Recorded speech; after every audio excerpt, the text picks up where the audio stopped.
नमस्कार। आज हम हिस्ट्री का एक छोटा सा परिचय जानते हैं। Basic of history.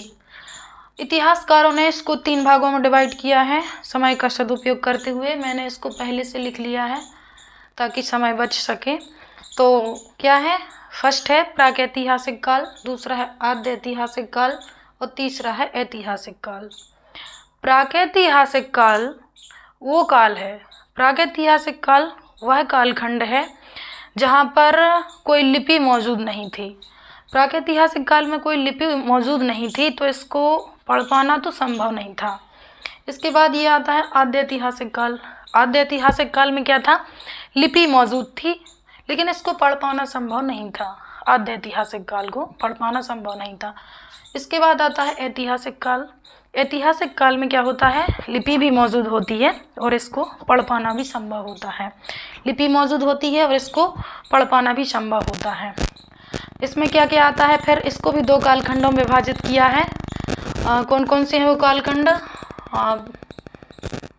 उसको कौन कौन से कालखंड हैं वो, पाषाण युग पहला है, पाषाण युग। शायद इसको स्क्रीन पर ना दिखा पाए। पाषाण युग और धातु युग ये किसके अंतर्गत आएंगे, प्रागैतिहासिक काल के अंतर्गत आएंगे। पाषाण युग और धातु युग। और ये आद्य ऐतिहासिक काल है। तो आद्य ऐतिहासिक काल कौन सा युग है, ये कांस्य युग था। आद्य ऐतिहासिक काल कौन सा युग था, कांस्य युग था।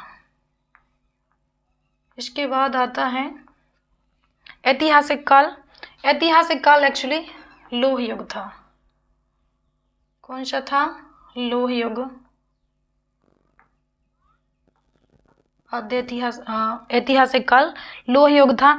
इसमें प्राचीन, मध्य और आधुनिक, इसको भी 3 पार्ट में डिवाइड किया था। शायद ये ऑन स्क्रीन नहीं आ रहा होगा इसलिए मैं बोलते जा रही हूँ। ये कौन सा था,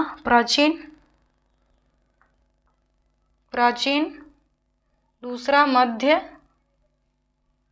तीसरा क्या था, आधुनिक। प्राचीन, मध्य, आधुनिक, ये 3 ऐतिहासिक काल के अंतर्गत आते हैं। कौन कौन से, प्राचीन, मध्य और आधुनिक। ऐतिहासिक काल कौन सा युग था, लोह युग था। आद्य ऐतिहासिक काल कौन सा युग था, कांस्य युग था। प्रागैतिहासिक काल में कौन कौन से थे, पाषाण युग और धातु युग। हम पढ़ते हैं ऐतिहासिक काल को। एक्चुअली ऐतिहासिक काल में हमें क्या है, हम आधुनिक काल के बारे में ज़्यादा जानकारी होती है। आधुनिक काल के बारे में ज़्यादा जानकारी इसलिए होती है क्योंकि भले ही हमने इसको 6000 वर्ष तक पढ़ा है, 2500 और प्लस 3500, 6000, इसको लगभग हम मनुष्यों ने 6000 वर्ष पढ़ा है, लेकिन हमें इसके बारे में ज़्यादा जानकारी होती है।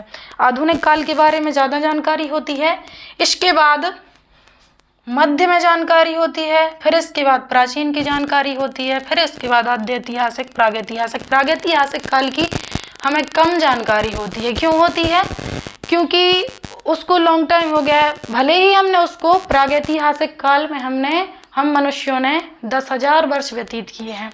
कितना किए हैं, 10,000 वर्ष व्यतीत किए हैं। और आधुनिक युग में हमने कितना, सिर्फ 6000 वर्ष व्यतीत किया है।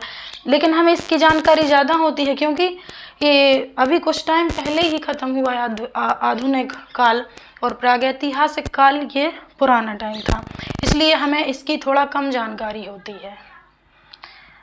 इसके बाद मिलते हैं नेक्स्ट वीडियो में। बहुत बहुत धन्यवाद।